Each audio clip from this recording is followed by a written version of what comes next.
More recently, in the last 5 or so years, we've been actively building out our Sub-Saharan Africa business. Our focus markets there are Nigeria, Kenya, and Ghana in particular. And we also engage with other markets like Ethiopia, Rwanda, and even now looking at Angola. In terms of businesses that we look at, so it's the investment banking platform, global markets, and we also look at corporate banking extremely selectively. And what we really try to do, instead of describing it as businesses, what we really try to do is, from a carefully selected group of clients across the region and outside of the region, so multinationals, and then, within the region, we have governments, we have the local companies, and we have sovereign wealth funds and financial investors.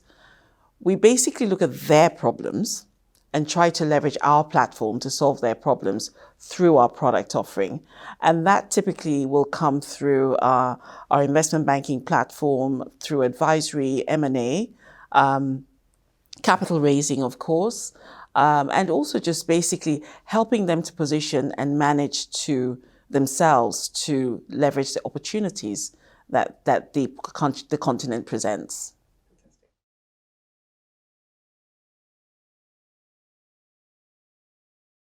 So the first thing I want to say is the Africa Free Trade Agreement, to my mind, is a necessity. We've gotten to the point now where the opportunities in Africa are such that there must be intra-Africa engagements in a more formalized way in order to leverage those opportunities.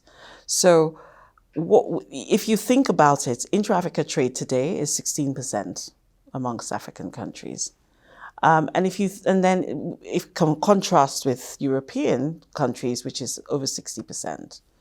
So what that means is there's a big disconnect. And when we look at some of the opportunities that the continent presents, like, for example, it's not very well known knowledge that about 700 companies generate revenues of over $1 trillion a year, every year.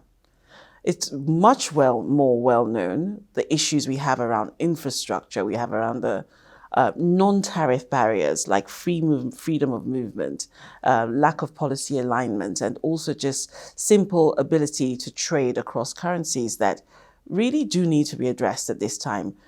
What does that mean for the continent? It presents an opportunity where it's easier for global investment to find its way into the continent to address some of these challenges, which actually could be opportunities for global investment to make money. We see our job as bankers at Merrill Lynch, at Bank of America Merrill Lynch. We see our job to help navigate where it makes sense, the more viable projects, particularly in sectors like oil and gas, industrials, also in consumer products, and of course energy more broadly. And what we do is engage with businesses. We try to get them to think Pan-African. We try to engage them on what the global criteria for bringing investment into the continent is. And we really believe that the Africa Trade Agreement will go a long way in helping businesses and governments organize themselves to attract more capital over time.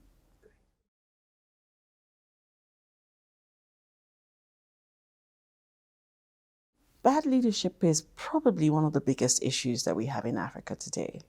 And frankly, as a non-millennial, I hold myself and people my age and above accountable for that. I also, I think we're getting to a point where we can no longer look just to the public sector, to bad leadership just in the government. It's been frankly underwhelming, forgive me, in a number of countries.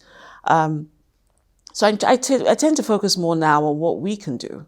What we can do is work with the youth, but also taking responsibility to ensure that at least through the private sector, that private sector takes a driving seat role in moving the economy forward, and that we enable the youth through skills training, through empowerment opportunities, through job opportunities, give them the platform that they can then create businesses, long-term, sustainable, large-scale businesses that think Pan-African, that think big and take risk over time.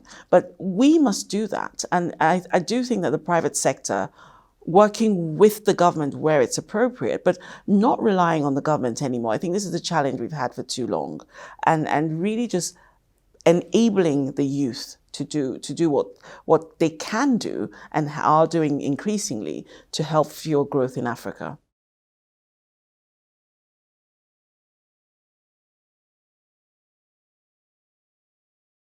So at Bank of America, what we did, I'll be honest, it's one of the reasons I joined the bank. Just the mindset of an organization that looks to communities that it wants to do business in and is thinking about how to make money and also how to impact the community.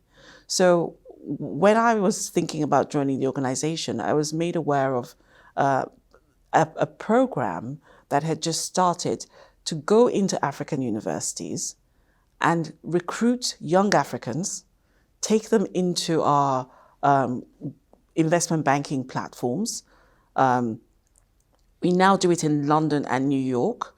And what we do with them is we give them internships for 10 weeks, the same exact internships that a student from the University of Oxford or Harvard or Cambridge would go to. And at the end of that period, we seek to offer them employment. Over the last 5 years, we've put over 200 students through these internship programs and offered over 50 of them employment. One of the constraints we've had is the constraint around visa issues. So freedom of movement still remains a challenge. But I can tell you this, these students come from clearly environments that are perceived to be less than what we have in the developed markets. And they're just as capable and extremely talented people who embrace the opportunity and do amazing things with it. So at Bank of America, we're very proud of that program. I also, because just empowering the youth and empowering women is something that I personally believe in and live for, we have a program that we're working on, which is really looking at giving youth work-ready skills.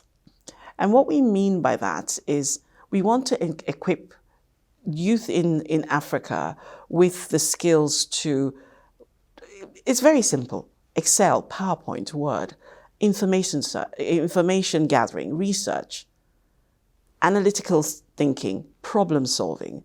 We've packaged that into online training.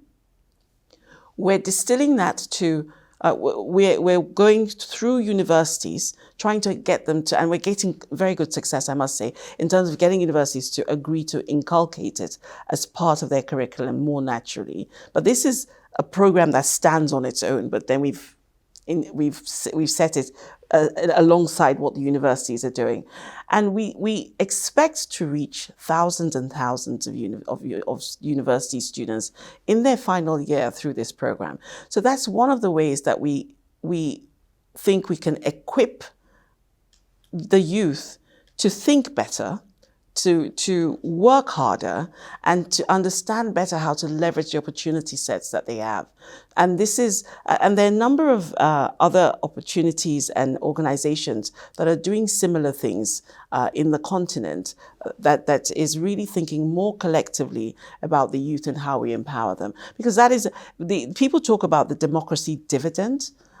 I think about the two-sided coin, the democracy dividend and the potential democracy disaster, which we must guard against. There are too many youth that are unemployed, that are unengaged, and too many of them who can do well and who can provide solutions to our economic growth challenges, and we need to engage them.